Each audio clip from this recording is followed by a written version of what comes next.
오늘 우리가 함께 읽은 말씀은 누가복음의 말씀입니다. 복음서의 마가복음은 예수님의 어린 시절이 기록되어 있지 않고요. 마태복음하고 누가복음에만 유년 시절이 기록되어 있고 몇 가지 에피소드가 드러나 있습니다. 오늘 누가복음의 말씀은 예수님께서 10대였을 때 12살이니까 이제 막 소년티를 벗어나서 이제 어른으로 성장하려고 하는 그런 시기에 있었던 그런 한 아주 중요한 사건을 기록을 하고 있고요. 내용은 예수님이 실종됐었다 그런 얘기예요. 예수님이 잃어버렸는데 우여곡절 끝에 찾았는데 그 과정 속에서 놀라운 사실을 발견하게 되었다. 그러면서 오늘 본문의 마지막 말씀에서는 예수님께서 지혜롭게 성장했다. 예수님이 지혜로운 사람으로 성장을 해서 많은 사람들에게 사랑을 받게 되었다. 예수님 지혜로웠겠죠. 예수님 지금 학교 다녔다면 1등하고 서울대 막 이렇게 다니고 그렇게 될 수 있었지는 모르겠지만 꼭 그렇게 공부를 잘했다기보다는 그의 삶과 인격과 그의 통찰력에 있어서 인생과 역사의 어떤 본질을 꿰뚫고 있는 그런 지혜를 가졌다는 겁니다. 요즘은 지혜라는 말이 굉장히 축소되어 있어요. 아무개가 참 지혜로워 그러면 굉장히 어떤 위기를 잘 타개하고 머리가 막 반짝반짝하고 계산에 빠르고 막 이런 것을 지혜롭다고 말하지만 그건 사실은 지혜롭다는 말은 아니고요. 성경에서 말한 지혜롭다는 것은 하나님과의 관계성 속에서 우리가 공부에서는 알 수 없는 인생과 역사의 본질을 꿰뚫고 있다는 겁니다. 오늘날 현대인들이 참 아쉬운 것은 과학기술이 발전하고 지식이 엄청나게 늘었습니다. 옛날엔 잘 알지 못했던 것들을 현대는 한 100년 사이에 인류가 가지고 있는 지식의 총량이 상상도 못할 정도로 많이 늘었어요. 문제는 인간이 그런 지식들을 취득하고 그것을 인생과 역사에 활용하는 데 있어서 본질적인 내용이 되지 못한다는 거예요. 그래서 사람이 지혜로운 사람이 아니라 지식이 많은 건 많은데 진짜 알아야 될 것은 알지 못하는, 그래서 사람이 진짜 사람됨에 이르지 못하고 자꾸만 비인간화 되는 거예요. 아는 건 많은데 기계가 되기 쉽고요. 아는 건 많은데 진짜 인간성을 회복하지 못하고 자꾸 짐승화되는 그런 경향이 나타나고 있다는 거예요. 그러다 보니까 우리 사회가 지식도 많아지고 물질도 풍요로워졌음에도 불구하고 그것에 비해서 점점 더 사람다워져야 되는데 그렇지 못한 비극을 간직하고 있습니다.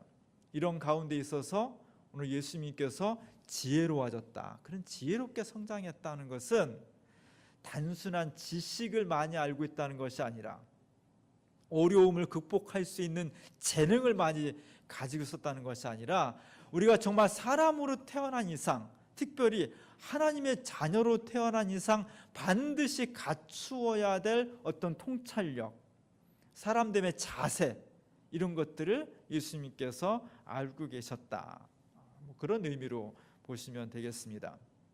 이렇게 지혜롭게 성장을 하셨기 때문에 예수님은 누구나 감당할 수 없는 메시아의 사명을 감당할 수 있었던 겁니다.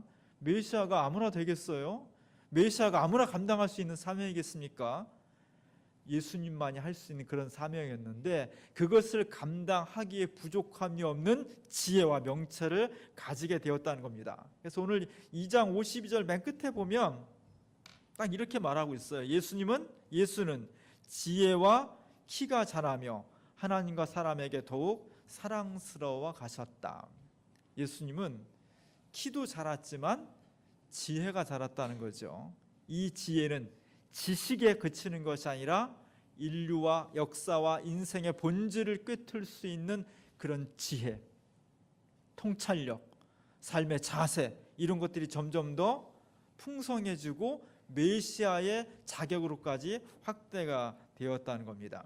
오늘 본문은 그런 내용을 간직하고 있어요. 예수님이 정말 지혜로운 분이었다. 어떻게 알 수 있느냐? 예루살렘 성전에서 이런 일이 있었어요. 이 얘기를 하고 있는 겁니다. 이 장면을 한 500년 전쯤에 듀러라는 알브레히트 듀러라는 화가가 이 장면을 그렸어요. 알브레히트 듀러는 한 500년 전쯤에 르네상스가 막 전성기일 때 레오나르도 다빈치나 미켈란젤로 이런 사람들하고 동시대 사람이고요. 정말로 뛰어난 르네상스의 대가들은 90%는 다 이탈리아 출신이거든요.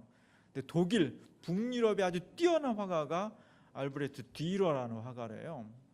자화상인데 정말 멋있게 생겼잖아요. 저 사람이 오늘 수많은 작품 중에 오늘 누가복음의 이 본문을 그렸습니다. 제목은 학자들 사이에 있는 예수다. 처음 그림을 보면요, 사람들이 다 이상하게 생긴 사람들이 있어서 그렇게 썩 즐겁지가 않습니다. 근데 잘 뜯어보면 좋은 내용들이 들어가 있어요. 12살 때 예수님께서 부모들과 함께 예루살렘을 방문했습니다.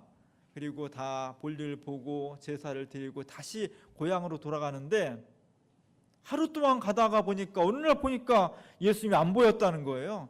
이 마리아와 요셉도 참 무던한 사람이에요. 12살짜리 아들이 없어졌는지 하루 만에 그걸 알았다는 것은 얼마나 무던한 사람이에요.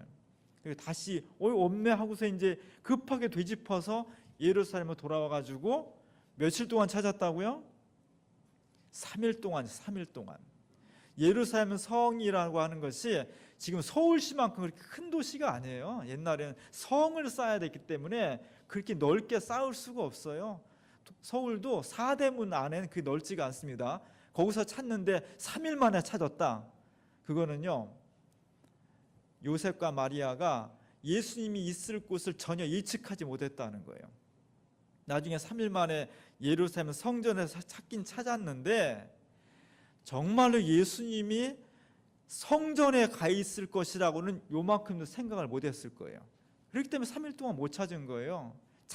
찾다 못 찾아가지고 현수 막 걸고 손피케 들고 다니고 별짓 다 못 찾다가 얘가 혹시 성전에 있을까? 뭐 그럴 리 없겠지만 하고서 들여다봤는데 거기서 예수님이 있는 것을 발견하게 되었고 그 모습이 굉장히 충격적이었다는 거예요. 왜냐하면 12살짜리 꼬마 소년이 그 당시에 내노라 하는 예루살렘 성전의 대율법 학자들과 쟁쟁한 사람들하고 토론을 지금 열심히 하고 있는 모습을 보면서 요셉과 마리아가 깜짝 놀랐다는 거예요. 그 장면을 기록하고 있는 겁니다. 그 장면을 화가가 옮겼어요. 예수님 주변에 지금 양쪽으로 3명씩 이렇게 대칭으로 돼 있습니다. 왼쪽 맨 뒤에 있는 사람은요, 너무 깜짝 놀랐어요. 너무 깜짝 놀라서 지금 이쪽 화면 쪽을 정면으로 바라보면서 뭐 기괴할 정도로 이상할 정도로 놀라고 있죠. 오른쪽 뒤에 있는 사람은 놀라긴 놀라는데 저 친구가 지금 누굴까? 저게 진짜 정체가 의심스럽다는 뭔가 의혹의 눈초리로 예수님을 쳐다보는데 눈을 살짝 비켜가지고 이렇게 쳐다보고 있는 거예요. 의심스러운 눈초리로 쳐다보고 있는 거예요. 예수님이 그렇게 볼 거 아니에요. 여러 사람 중에서 그런 사람도 있었겠죠. 또 두 사람은 왼쪽에 있는 가운데 사람하고 오른쪽에 있는 맨 아랫 사람은 지금 성경책을 놓고서 율법서를 놓고서 지금 서로 논쟁을 하는 거예요. 예수님이 하시는 말씀이 옳으냐 그르냐, 저 얘기가 어디 나오냐, 무슨 얘기냐, 서로 막 심각하게 막 논쟁을 하는 거예요. 네가 옳으냐 내가 옳으냐 막 이렇게 논쟁을 하고 있는 겁니다. 그런 사람이 있었겠죠. 예수님 메시아로서 사명을 감당할 때 예수님을 지지하는 사람도 있었을 것이고 반대하는 사람도 있었을 것이고 예수의 말씀과 행동이 옳다고 생각하는 사람도 있고 그러라고 생각하는 사람도 있었겠죠. 그런 사람들 지금 대별해서 그려내온 거고요. 왼쪽에 맨 아래쪽에 있는 사람은 책을 들고서 두꺼운 책이에요. 두꺼운 책. 그걸 들고서 지금 예수님을 바라보고 있습니다. 이 사람은 책을 덮어버렸어요. 뭐 따지고 할 것도 없이 이 사람은 예수님의 말씀에 매료된 거예요. 예수님을 아주 존경의 눈치로 잘 쳐다보고 있습니다. 화가는 이 여러 사람 중에서 이 사람한테 자기를 일치시킨 것 같아요. 그래서 그가 덮고 있는 두꺼운 책 속에 책갈피를 넣어놨는데 거기다가 알브레히트 듀러가 자기 사인을, 화가들은 서명을 하거든요. 그림을 그리면 그 하얀 쪽지에다가 거기다 자기 서명을 했습니다. 알브레이트 뒤러 1506년이라고 이렇게 서명을 한 거예요. 그것은 내가 이 사람과 입장이 같다, 그런 뜻 같아요. 논쟁할 거 없이 내가 예수님을 정말 존경의 눈치로 쳐다보겠습니다. 이 그림의 핵심은 가운데 있는 거예요. 가운데는 예수님하고 하얀 모자를 쓴 사람이 이렇게 뭔가 대결을 하고 있는 거예요. 예수님은 꼭 12살짜리인데 여자같이 그렸죠. 금발의 여성처럼 그려져 있고요. 그 옆에 있는 저 노인 양반은 굉장히 이상하게 생겼어요. 좀 괴짜같이 생겼고요. 이빨도 좀 이상하고 기형적으로 생겼어요. 그리고 눈은 떠 있지만 눈을 먼 쪽을 바라본 것을 보면 저 사람이 장님 아닌가 그런 생각이 들어요. 예수님이 지금 뭔가를 얘기하는 겁니다. 손으로 얘기를 하는데 제가 정확히는 모르겠는데 오른쪽 엄지손가락으로 자기 왼쪽에 그 검지손가락으로 왼쪽에 엄지손가락을 이렇게 가리키고 있죠. 내가 바로 하나님과 같은 분이다, 뭐 이런 얘기를 하는 거 아닌가 하는 생각이 들어요. 거기에 대해서 이 기괴하게 생긴 대학자 중에 이상하게 생긴 사람이 예수님 손보다 훨씬 크고 우악스럽고 하얀 손으로 예수님의 손동작을 지금 막는 것처럼 보이잖아요. 부정하는 거죠.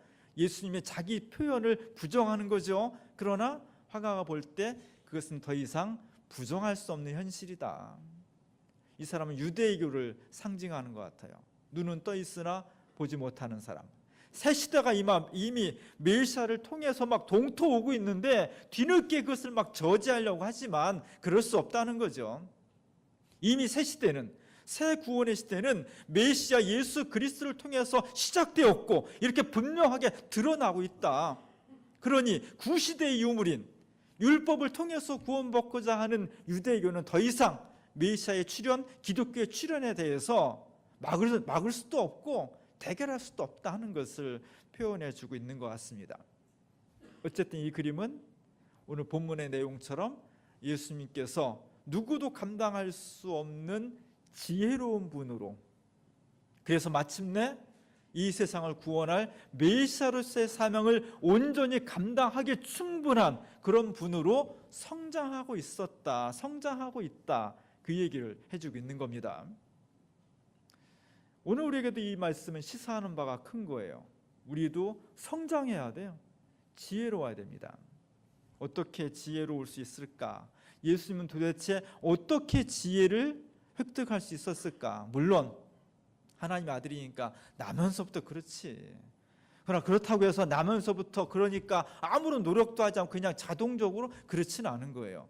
그런 기질을 가지고 있었지만 예수님도 끊임없이 그것을 지혜에 이를 수 있도록 끊임없이 자기를 성장시켜 나간 거죠. 무엇으로 그렇게 했을까? 우리는 어떻게 하면 예수님처럼 이 지혜가 부족한 시대, 지식은 많아졌지만, 지식의 총량은 많아졌지만 그것 때문에 오히려 인간이 비인간화되는, 기계화되는, 짐승화되는 이런 현실 속에서 정말 하나님 만드신 참된 인간이 되기 위해서 필요한 지혜, 어떻게 하면 우리가 그것을 예수님처럼 획득해 나갈 수 있을까? 대단히 중요한 문제예요.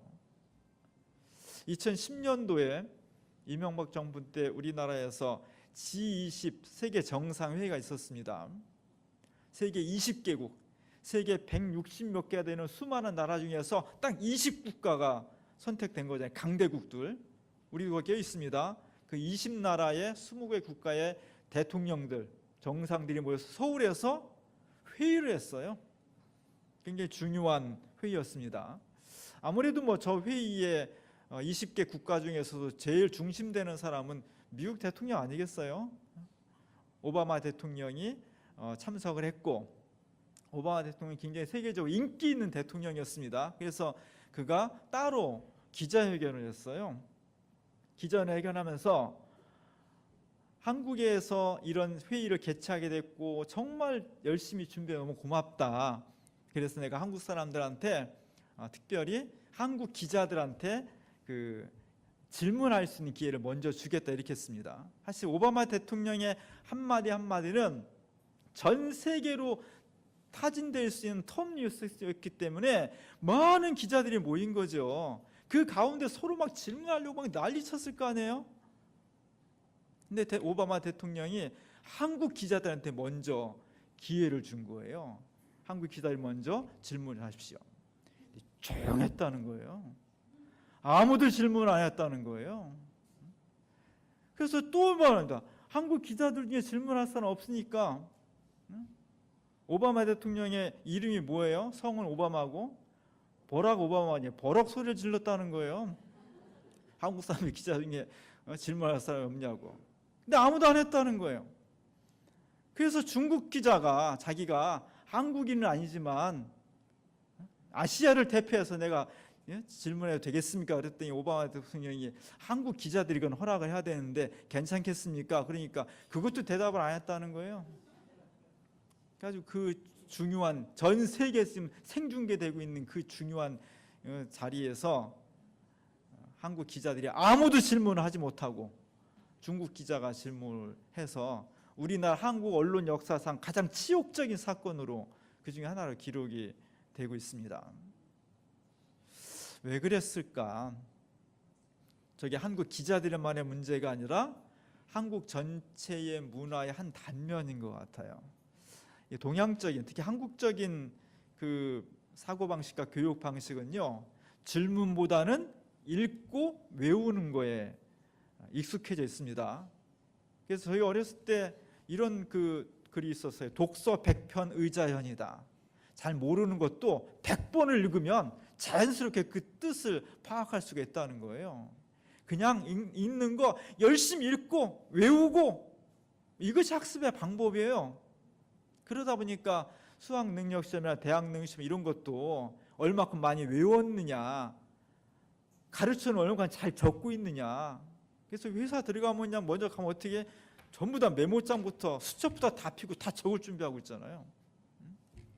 이런 것들은 전에 내려온 것들을 간직하고 답습하는 데는 굉장히 강점을 가지고 있지만 전혀 새로운 거, 이전에 없었던 새로운 것을 창의적으로 만들어내는 결정적인 약점을 가지고 있는 거예요. 500년 전까지는 인류 역사가 과거의 것을 보존하는 데 초점을 두었습니다. 그래서 서양 중세 그림 같은 거 보면요, 새로운 게 없어요. 전에 했던 거 그대로 답습하는 거예요. 지금도 이콘, 그러니까 정교회 쪽의 그림들, 이집트 그림 이런 것들은 새로운 것을 만들지 말라는 거예요. 선배들이 만들어 놓은 것이 너무나 위대하고 거기에 어떤 성령이 들어있기 때문에 그걸 그대로 해야지 새로운 거 만들었다가는 혼나는 거예요. 근데 우리도 그런 강점을 가지고 있죠. 그러나 세계 역사가 500년 전부터 근대가 시작된 이후로 세계 역사의 문화와 흐름이 바뀌었는데 그것은 뭐냐면 전통을 답습하는 것이 아니라 그것을 새롭게 만들어내는 것, 새로운 것, 이게 근대성의 핵심이에요. 그래서 요즘은 뉴스가 중요한 거예요. 새로운 것, 새롭지 않으면 살아남을 수가 없는 거예요. 이 새로움은 어디서 오느냐? 창의성은 어디서 오느냐? 바로 잘 듣고 묻는 데서 오는 거예요. 잘 듣고 묻는 데에서. 오늘 46절에 보면은 예수님의 그 지혜로운 모습이 담겨져 있는 겁니다. 다 같이 읽어보겠습니다. 사흘 후에 성전에서 만난즉 그가 선생들 중에 앉으사 그들에게 듣기도 하며 묻기도 하시니. 사흘 만에 마리아와 요셉이 가봤던 예수님이 12살 소년이 쟁쟁한 학자들과 앉아서 뭘 했느냐? 뭘 했다는 거예요? 듣고 묻기도 했다는 거예요. 어떤 사람은 또 이걸 너무 과장해가지고 예수님이 막 그 노인 학자들을 막 향해서 가르치는 것처럼 설명, 가르친 건 아니에요. 그 정도는 아니고 그 대신 잘 듣고 질문했다는 거예요. 질문도 알아야 하죠. 생판 모르면 못해요. 한국 기자들이 왜 질문을 못했겠어요? 잘 모르니까 못한 거예요. 창의성, 지혜는 어디서 오느냐? 잘 듣고 물어야 돼. 잘 듣고 묻는 것, 그 속에서 전에 내려온 것을 기반으로 한 새로운 창의성이, 새로운 역사를 만들 수 있는 능력이 생기는 겁니다. 우리가 신앙생활 하는데 이 지혜로운 신앙생활을 해야 돼요. 어떻게 하면 좋을까? 지혜로운 신앙생활을 하기 위해서 인생과 역사의 근원적인 진리를 인식하는 것, 그것이 진리에 도달하는 것이고 그것이 지혜의 원천이에요.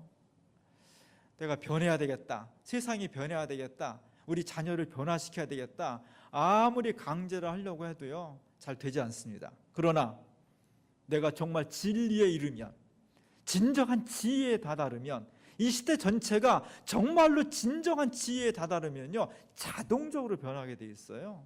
개인이나 시대나 역사나 자동적으로 변하지 않고는 견딜 수 없게 돼 있는 겁니다. 그 변화를 어떻게 이끌어낼 수 있을까? 나 자신이 어떻게 변할 수 있을까? 내가 사랑하는 가족들이 어떻게 변할 수 있을까? 이 시대와 역사가 어떻게 변할 수 있을까? 그게 중요한 거예요. 그거는 강제로 될 수 있는 것도 아니고 힘으로 될 수 있는 것도 아닌 거예요. 그거는 진리와 지혜에 도달하게 되면 자연스럽게 변화된다는 겁니다. 그걸 하기 위해서 듣고 묻는 것이 대단히 중요해요. 제가 82년도에 한신대학을 들어갔습니다. 학교 들어가는데 신학교 들어가야 되는데 고민할 것도 없었어요. 왜냐하면 제가 다닌 교회가 기장교단 소속이었기 때문에 그건 당연히 담임 목사 추천을 받아야 되고, 그러면 한신대학교밖에 들어갈 수가 없는 거예요. 저는 한신대를 잘 몰랐어요. 신학교 들어가니까 가서 맨날 성경 읽고 맨날 찬송가 부르고 그러는 줄 알았어요. 근데 가보니까요 성경 찬송은 들여다볼 시간도 없어요. 얼마나 다른 걸 많이 배우는지. 그리고 그때가 82년도면 유신 시대부터 막 민주화 운동하던 사람들이 감옥 갔다 온 사람들이 한 5-5명 있어요, 우리 반에. 그리고 또 광주 출신 사람들은 광주 항쟁에 직접 뛰어들어가서 그걸 참여했던 사람들도 꽤 많이 있었어요. 그러다 보니까 학교 분위기가 한쪽은 굉장히 막 핏발이 서 있고요, 전두환 체제 안에서 막 그 학교를 통해서 민주화 운동하고 막 그 뭔가 새로운 혁명을 일으키고자 하는 그런 어떤 분위기들이 있었고요. 또 한편으로 저같이 잘 세상 물정 모르고 들어간 사람은 그게 뭐가 뭔지 몰랐어요, 사실은. 왜냐하면 대부분 많은 사람들은 부흥에서 불받고 들어갔거든. 부흥에 참석했다가 뭔가 번쩍해가지고 신학교 가야 되겠다 이렇게 들어갔거든요. 그래서 그렇게 들어간 대다수의 많은 사람들은 신앙이 되게 단순해요. 그냥 예수 믿고 복 받고 천당 가는, 이게 단순한 논리예요. 근데 1학년 때부터 들어가니까 막 이게 다 깨지는 거예요. 그게 아니라는 거예요. 교수님들 다 그게 아니라는 거예요.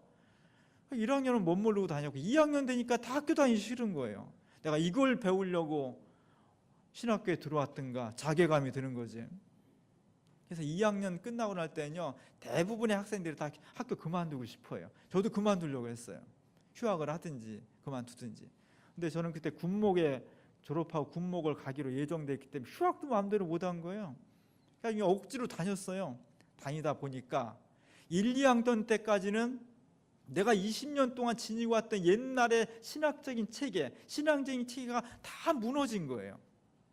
근데 아직 새로운 것이 쌓여지지는 않은 거예요. 그 혼란기예요. 근데 3학년 때부터 전공 과목을 진짜 공부하고 4학년 되니까 이게 진짜였구나. 이게 진짜 맞는 거였구나. 진보신학이 처음엔 굉장히 혼란스럽고 나를 어렵게 하지만 끊임없이 듣고 끊임없이 질문하는 것을 통해서 일시적으로 혼란이 오긴 하지만 새로 체계가 만들어지니까 이게 정말 옳은 것이로구나, 이런 고백을 하게 되더라고. 그러면서 내가 진짜 학교를 잘 왔구나. 중요한 것은 묻는 거예요. 왜 그런지. 그냥 대충 넘어가는 것이 아니라 끊임없이 묻고 그것을 내가 진지하게 물어서 내 것으로 만들어내야 돼요. 이것이 신앙의 지혜인 거예요. 지혜는 가벼운 처세술이 아닙니다. 가벼운 테크닉이 아니에요. 인류와 역사와 인생에 있어서 근원적인 것에 내 삶이 닿아야 돼. 그게 지혜의 근원이에요. 그러려면 끊임없이 진지하게 경청해야 되고요, 그것을 가지고 진지하게 물어야 돼. 혼란이 올 줄 알면 물어야 돼. 이 과정이 철저하지 못하면 어중간하게 돼버려요. 지난주에 우리가 세례식을 했습니다. 이정균 성도하고 그의 사랑하는 아들 독자 이어진 어린이가 같이 세례를 받았죠. 세례하기 전에 뭐예요? 세례문답합니다. 대부분 다 우리 세례문답을 했어요. 세례문답할 때 뭐 하냐면 그 요리문답이라고 해서 교리를 요약한 것을 한 달 동안 공부를 시켜요. 교리를 물어봐. 성경은 어떻게 구성돼 있고 뭐 복음서는 뭐고 예수님은 어떤 분이고 성 삼위일체는 뭐 이렇게 교리를 물어봐요. 예수님을 진짜 믿습니까? 믿는다고 해야 세례를 받죠. 그러나 저는 그것이 무슨 의미가 있을까? 세례를 받는 것은 2000년 전에는 세례 받는 건 목숨을 건 신앙 고백이 있어야 돼. 근데 지금은요, 세례 받는 사람이 목숨을 걸고 세례 받으려 그러면 안 받죠. 그러니까 사실은 신앙을 시작하는 입문 단계예요. 이제 입문하는 초등학교 1학년한테 대학교 수준의 결단을 요구하면 그건 무리한 거죠. 진짜 세례를 받는 세례 문답의 진짜 의미는 내가 예수를 믿는 것이 무엇인지, 기독교 진리가 무엇인지를 아직 잘 파악하지 못했지만 세례를 통해서 정말 진지하게 한번 연구하고 실천해 보겠습니다. 기독교 진리가 무엇인지 듣기도 하고 공부도 하고 묻기도 하고 몸부림치고, 그것이 나 혼자 하면 결단만 가지고는 안 되니까 하나님 앞에서, 그리고 나와 연관성을 가진 이 신앙 공동체 앞에서 내가 결단하니 다짐하니 절 좀 도와주세요. 그런 의미예요. 그것이 지혜가 되는 겁니다. 우리 가운데 이런 지혜가 있기를 원합니다. 오늘 2018년도 마지막 주일이죠. 송년 주일입니다. 잘 살아오셨어요? 예, 뭘로 잘 살아오셨어요? 잘 살아오셨다는 기준이 뭐예요? 물론 건강해야 되고 돈도 벌어야 되고 사회적으로 지위도 있어야 되고 가정이 평안하고 다 좋은 조건들이에요. 그러나 정말 우리가 내가 한 해 동안 잘 살아왔는지를, 잘 살았는지를 시험하는 리트머스 시험지는 내가 정말 하나님 앞에서 얼마큼 지혜로워졌는가를 따져봐야 돼. 내가 정말 얼마큼 지혜로워졌을까? 교회를 다니면서 신앙생활을 하면서 나는 2018년도 1월 1일보다 1년이 지났을 때 얼만큼의 변화가 있을까? 신앙적으로, 지혜로움에 있어서 이것을 따져봤을 때 정말 하나님 앞에서 내가 지혜로워졌습니다. 지식적으로 들은 것이 아니라 하나님과 내 인생의 진리에 대해서 내가 조금 더 깊이 뜨겁게 인식한 것 같습니다라는 고백이 있어야 돼요. 그것이 1년을 잘 사는 첫 번째 조건이에요. 이것이 지혜로운 삶이고요, 이것이 하나님의 자녀로서의 마땅한 삶이 되는 겁니다. 2018년도를 마무리하면서 내가 얼마큼 하나님 앞에 지혜로워졌는지를 찬찬히 한번 돌아보면 좋겠습니다. 그리고 새롭게 다가오는 2019년도는 다른 어떤 조건보다도 내가 정말 지혜로운 사람이 돼야지, 예수님처럼 지혜롭게 성장해야지, 내 영혼이 정말 하나님 앞에 장성한 그리스도의 분량까지 성장해야지. 그러기 위해서는 하나님의 음성을 잘 듣고 그것에서 끊임없이 질문하고, 그래서 내 속에 확실성으로, 내 인생 전체를 걸 수 있는 확실성으로 다가오고 고백할 수 있을 때, 그때 내가 주님의 은혜를 받은 사람이 되는 겁니다. 이 놀라운 역사가 한 해를 마무리한 시점, 그리고 새로운 2019년도를 준비하는 이 시기에 우리 가운데 충만할 수 있기를 주님의 이름으로 간절히 축원합니다. 기도하겠습니다.